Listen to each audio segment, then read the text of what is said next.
Don't sow a seed, don't paint a wall. Tomorrow it will have to fall. I was born in this road, 35 Matthew Road, Claremont. House with a green roof. That used to be our house. I lived in Lincoln Street, number 10. That's Veronica, that's me. We lived in York Street off 2nd Avenue. Actually, the whole Mustafa family lived in the surrounding area. Everything was local. Local schools, local churches. We married the local girls. I actually lived in Kenilworth, so I walked down 2nd Avenue with my Nikon and I just stood on the corner, and then within 5 minutes people were saying hey, what you doing? Come here, take my picture, come into my house. The separation in the country was so extreme. So of course this area was also at the time under the Group Areas Act, and people were being forcibly removed, and many of the people I met there were born in those houses. There's one particular image of an old woman with a crucifix hanging off the side of the bed who she said to me, I was born in this house, I'm about to die, and maybe in a few weeks I'm going to be taken out of here. Don't sow a seed, don't paint a wall. Tomorrow the yellow monster will take all. I had 2 forced removals. Once I was forced out of Lakeside, where I grew up out of that beautiful home, and then again in Simonstown. It was a terrible day. The people was very sad when I used to see Mr. Lowe in their neighborhood, because they knew they were going to get papers. And this guy, Mr. Bennett, came in. He actually gave it 300 rand for us to move sooner than we should have, because they wanted the house. Bizarre that people can just come into your place, open your doors, and take your furniture out and shove it in the road. They broke down our house. I saw them smashing that house up. So when we got there, these houses were all halfway built and with sand and it was terrible. I said, my word, are we going to live in that horrible place? But there was nothing we could do about it.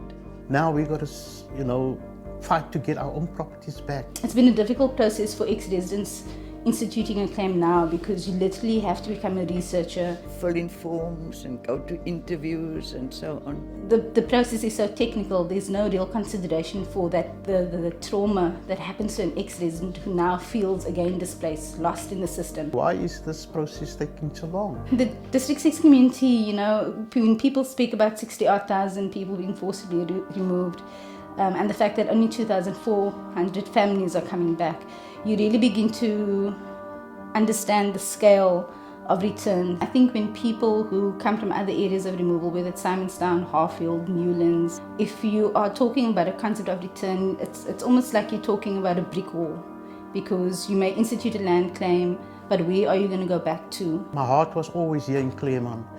I used to come every day to Claremont, walk the streets, and I'm still doing it every day, walking the streets. Memories. I was just saying to my wife when we passed it, that stoop I used to polish every Friday from my pocket money.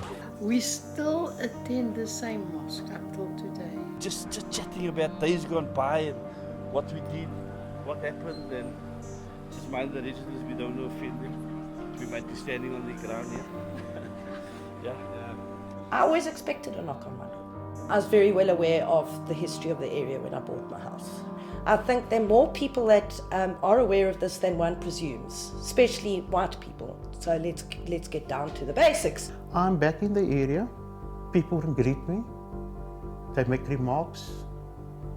What are they doing here? But they don't know the history.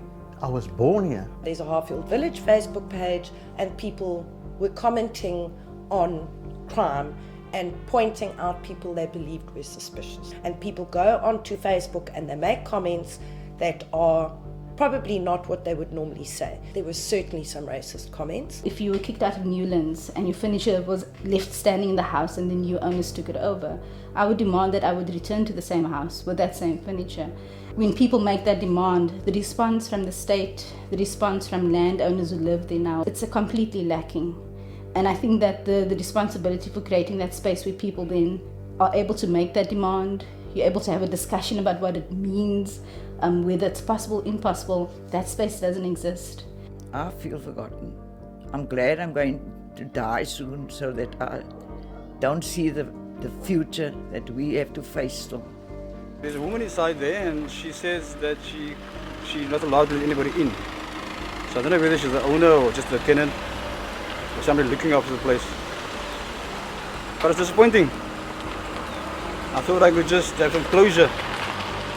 But unfortunately, it's not going to happen today.